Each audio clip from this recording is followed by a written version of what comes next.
casque sur la tête, lunettes de protection, j'ai même un gilet rose très saillant.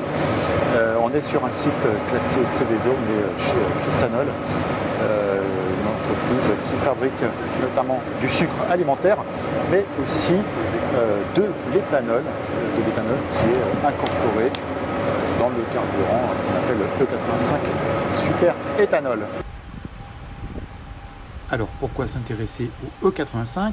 Tout simplement parce que ce carburant connaît un formidable développement depuis l'apparition des boîtiers de conversion homologués et puis avec le lancement en juillet dernier du Ford Kuga FlexiFuel, le seul véhicule conçu dès l'origine pour fonctionner avec ce carburant.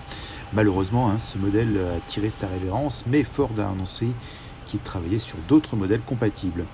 Et on comprend pourquoi, en allant faire le plein, environ 0,70 € le litre, soit moitié moins que le samplon 95. Pour en revenir à l'usine Crystal Union, c'est une coopérative agricole créée par les planteurs de betteraves. Elle regroupe 10 000 coopérateurs, emploie 2200 salariés, représente 40% de la surface betteravière française et dispose de 13 sites de production, dont celui-ci à Bazancourt. Dans cette usine construite en 2006, on y produit du sucre alimentaire, avec par exemple la marque Daddy, de l'alcool pour la parfumerie ou même pour des alcooliers avec la vodka, de l'alimentation animale avec la pulpe et donc l'éthanol qui va servir au fameux 85. Il n'y a donc quasiment aucun déchet. 155 salariés font tourner l'usine 24 h sur 24 et elle fonctionne avec 2 lignes de production, une pour chaque matière première, la betterave et les céréales. Elle produit 320 000 tonnes d'éthanol, soit 4 millions d'hectolitres.